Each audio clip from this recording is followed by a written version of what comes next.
Hey, everybody. Are you with me when I say life can be amazing at times, but it can also be extremely challenging? I know, I've been there myself, learned some valuable life lessons along the way, and now I'm here to help you. It's no coincidence you found your way to the Relevate Podcast. I'm your host, Rena Olson, a self-proclaimed inspirer of others. Together, we're going to dive deep into raw and honest conversations with real people. My hope is that through these stories, you too will be inspired and ready to tackle whatever's holding you back or breaking your heart. Then you'll be free to live a life of purpose and true fulfillment. I promise it's possible. Let's relevate. Hey friends, welcome to the Relevate Podcast. Such a strange time in our country and world as we are all hunkered down in our homes trying to stay well and out of harm's way from COVID-19. If you're a first-time listener, welcome. The Relevate Podcast is a safe place for sometimes difficult yet ultimately hopeful stories. And I know we all need more of that. My guest on today's episode is someone I respect and admire so much for not only what she's been through, but how she's chosen to live her life in the aftermath of such physical devastation. Katherine Wolf, along with her husband Jay, documented the story of her near-fatal stroke and her family's journey in their first book, Hope Heals. Early this year, they released the eagerly anticipated follow-up to their story, Suffer Strong. Katherine is beautiful and funny and painfully honest and oh so real. It was a joy to be in her presence, by phone of course. The audio quality of our call is not great, so we've released an accompanying video, which you can find on my website, rena-olson.com, with subtitles, so you won't miss a fabulous word of this conversation with the one and only Katherine Wolf. Katherine Wolf, welcome to the Relevate Podcast. Thanks. I'm so glad to be here. So it is amazing to be on the phone with you. I've seen you a number of times at Passion and North Point. You just make me weep every time you speak as you come from such a point of vulnerability and bravery and hope. I just admire so much what you're doing to help others. Thank you. Thank you so much. What a blessing. Yeah. And your new book, Suffer Strong, written with you and your husband, Jay, is just absolutely fantastic. And we'll get into a little bit more about that later. So we find ourselves in a very unsettling time with this whole coronavirus thing going down. And Yes. I'm locked in my house. You're locked in your house. We're both in Atlanta, though, which maybe someday we'll get to meet in person. That you were on Instagram Live in your bathrobe the other day, Katherine. Yeah. Being real. So I see you two are using this to bring hope to people. Is that what y'all got going on? Absolutely. We feel very much like this tragedy of the coronavirus and the spread of it and what it's meant to families everywhere and people everywhere and all these children having to come home from school and everybody being virtually on lockdown has all, just increased our awareness of just all different forms of suffering and just the need for hope. Yes. And I love that y'all are getting out there, being on Instagram Live, Facebook Live, just being real and trying to help people. Oh, well, thank really you quite so much. It is such a blessing. We take it very seriously that we have a platform that we wouldn't have necessarily chosen, but that now must be stewarded so well and so carefully to God's glory. Yes. Amen, sister. So I know that if you watch the news for 5 minutes, you're going to be fearful, right? And Right. The Bible is very clear on that. We are to not fear, but to have faith. Yes. Can you maybe kind of share a little bit more about how you are rooted in faith and how that helps you to not be fearful? Absolutely. I know that so much of walking free from fear is about tracing our stories from the past and recognizing how God has always showed up in our story all the way through. And of course, that creates lack of fear about the future because we know God will be there with us at work as well. He always has been and He always will be. That's so good, Katherine. I'd love to know, how did you and Jay meet, and just a little bit about your story? Oh, yeah. We met at Stanford University in Birmingham, Alabama when we were 18. And we met and married and moved to California for just a crazy adventure and lived there. Jay was going to Pepperdine Law School. And we got pregnant and had the sweet baby James, who was 6 months old when I had the stroke. Pretty amazing. So I guess let's talk a little bit about your stroke. I know your latest book doesn't really focus on that, but for people who are not familiar with your story, let's if you could just share a little bit about what happened, Katherine. Absolutely. Out of absolute nowhere, no warnings, no symptoms, nothing. I had a massive brainstem stroke and nearly died from it, and subsequently became severely disabled. Oh, my word. Did you have any warning or anything, or did you just wake up in intensive care? No, none whatsoever, actually. So, no, it was sudden, and I collapsed, and eventually everything went numb, and I began throwing up and had this massive rupture in my brain that caused the brainstem stroke. Wow. And you were how old at the time? I was 26 years old. God love you. So you, I mean, your road back to where you are now, I know a little bit about that journey, but there was a time where you couldn't eat, and I'm assuming couldn't talk, right? Right. Yeah, no. I went almost 11 and a half months not eating orally. I was fed through a tube in my stomach. Oh, my God. And it would take 18 months before I could learn to walk again. Oh. And, it's very, very difficult. Even now I use a wheelchair and a cane and really hobble around a bit. And, it's been a very difficult journey. I'm still extremely disabled today. I cannot do most things normally. I can't even drive a car, actually. I'm very, very impaired even today. But that certainly hasn't slowed you down one bit. I think, if anything, it's probably just propelled you in a way that it really seems almost supernatural that you have the strength to do what you do. Well, you're right. There's a supernatural gift to be able to minister and just share my hope in Jesus.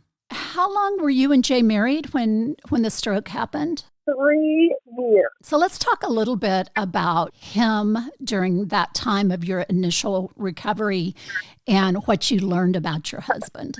Oh my gosh, so many things. I learned that he was extremely just competent, caring caregiver, and he had incredible advocacy abilities and just a deep wisdom and just staying power, the ability to endure and persevere and stay. It's just incredible. Yeah. And I would think he really probably had to emotionally support you during that time just to make you believe that you could, to get you to where you are today. Absolutely.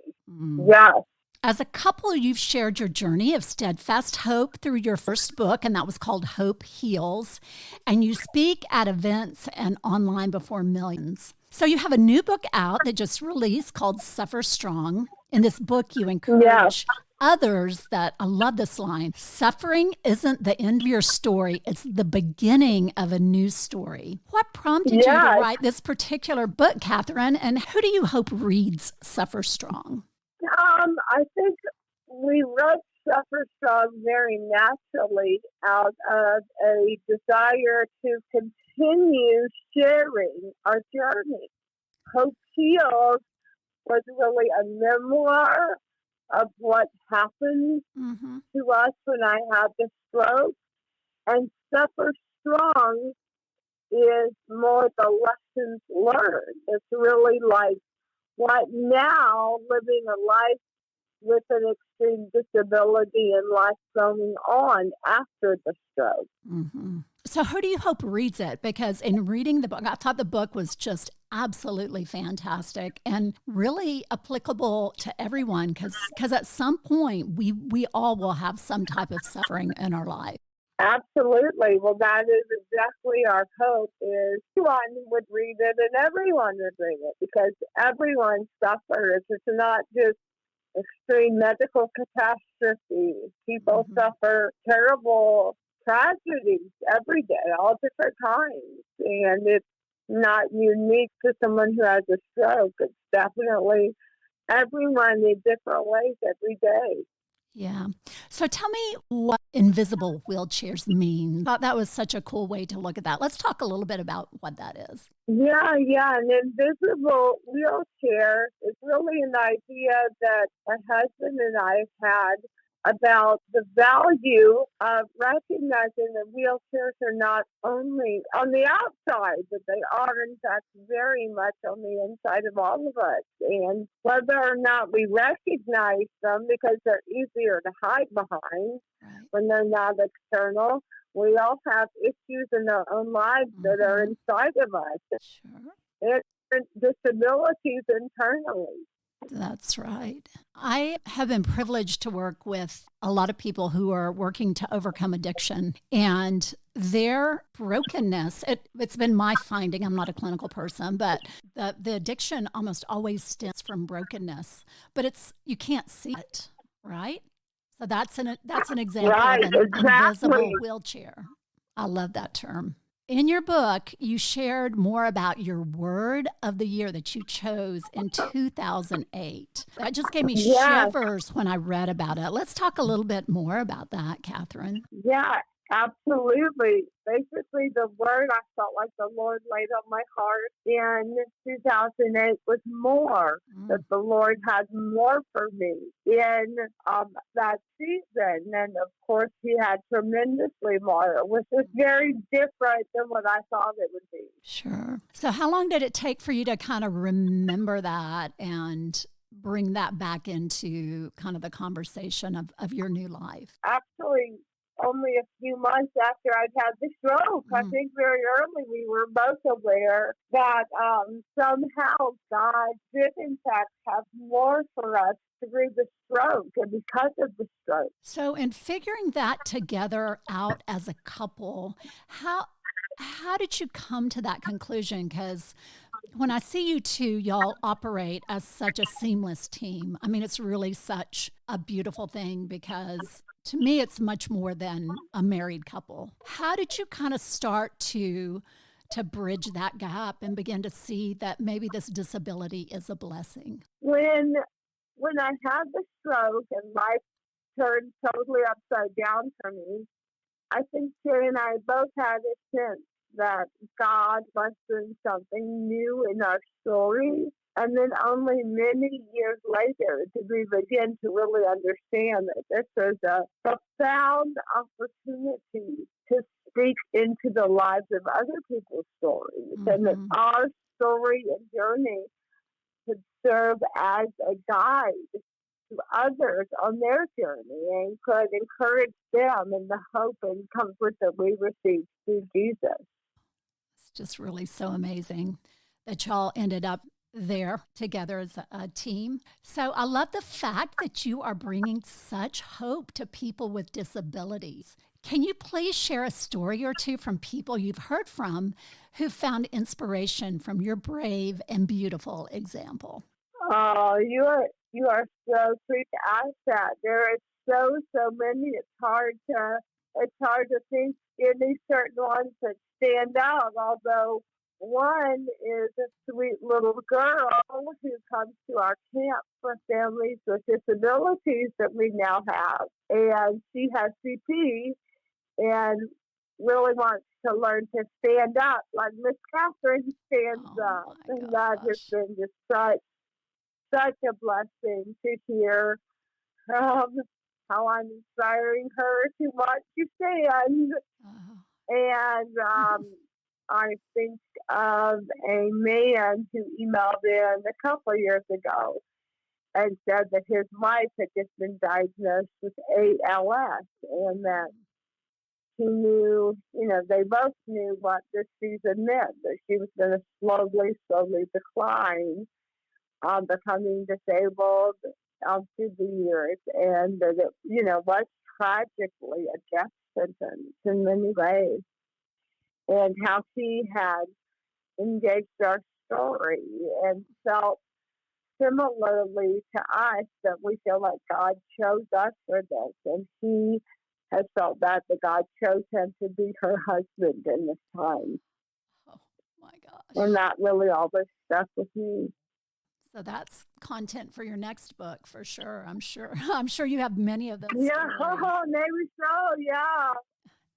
So speaking of Hope Heals Camp, tell me more about that because it sounds super amazing. Oh, yeah, it's amazing. It's really amazing. Hope Heals Camp is an incredible vacation-like experience where families come totally for free to a week where they just celebrate when one member of the family, at least one, is disabled, but the entire family comes and there's this family camp where we just allow them to enjoy a summer camp-like experience together.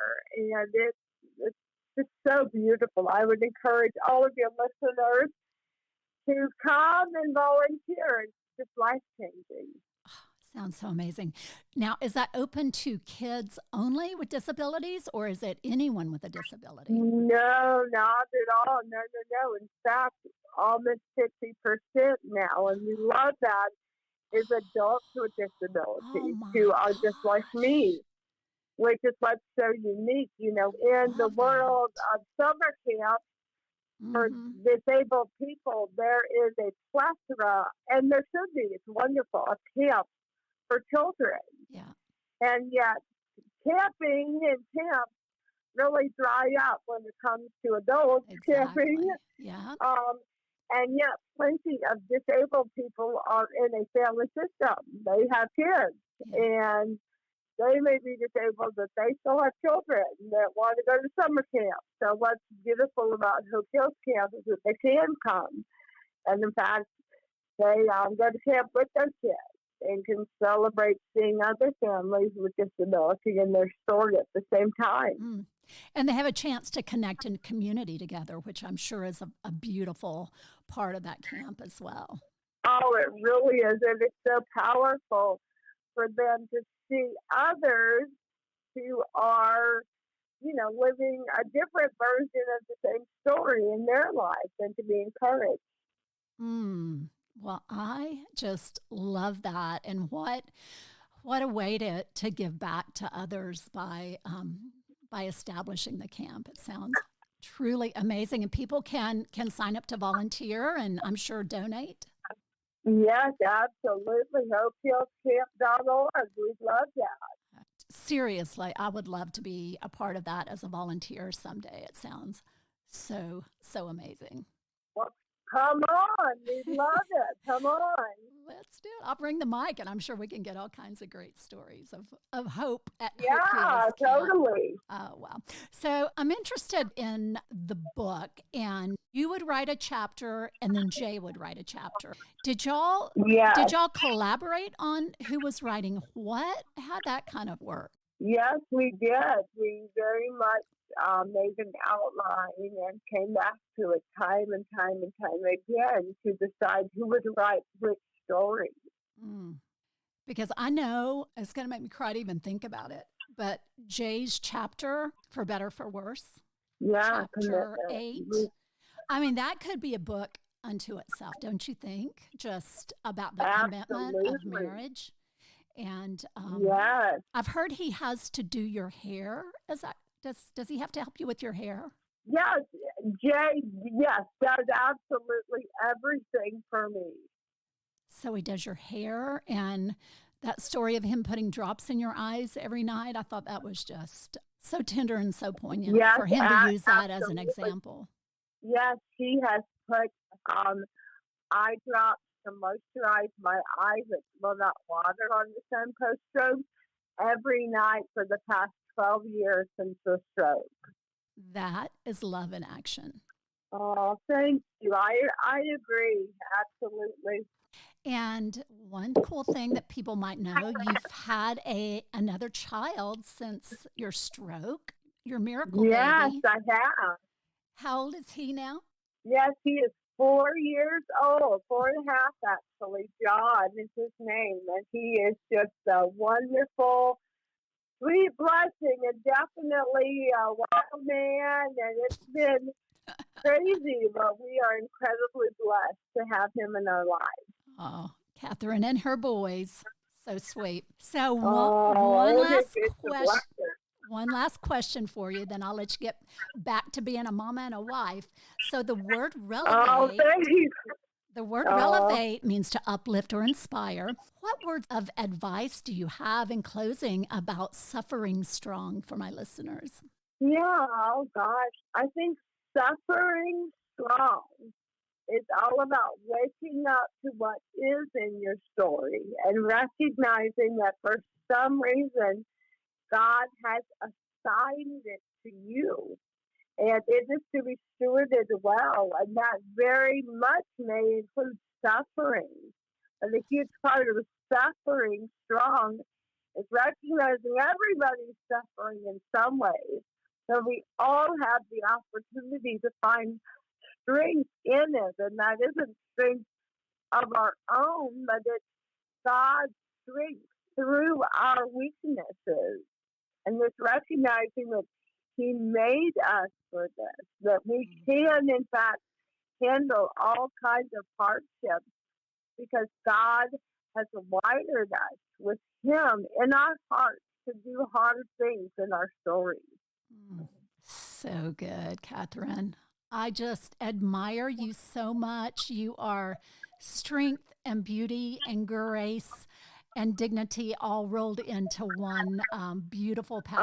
Oh, my goodness. You are so sweet. So sweet. Well, I mean it. And you are inspiring a lot of us who are both disabled and who have those invisible wheelchairs, which is pretty much all of us. So I just thank you so much for being here and shining your light on the Relevate Podcast, Katherine. Thank you so much, and be safe. Oh, well, what a gift it has been. I am so grateful. So thank you so much for having me. Oh, absolutely. Hopefully social distancing will go away and I'll get to hug your neck one day soon. Oh, exactly. That would be wonderful. Okay, sister. Stay strong and be safe and God stay well. bless you. God Thank bless you. Too. Okay. Bye-bye. Bye-bye. So nobody plans or wants suffering to be a part of life. But when and if it comes, may we find comfort in knowing our Savior came down from heaven and experienced human suffering on a scale none of us could ever imagine. May we find hope in Jesus' words and His example, and in people like Katherine and Jay Wolf, who have found hope, joy, love, family, and faith in the midst and aftermath of extreme suffering. I loved their new book so much, Suffer Strong, and encourage you to pick up a copy. The time is exactly right for this type of book and the powerful and beautiful example this couple sets for us all. See the episode notes for ways to connect with Katherine and Jay. Y'all be safe out there. I'm Rena Olson, and this is Relevate.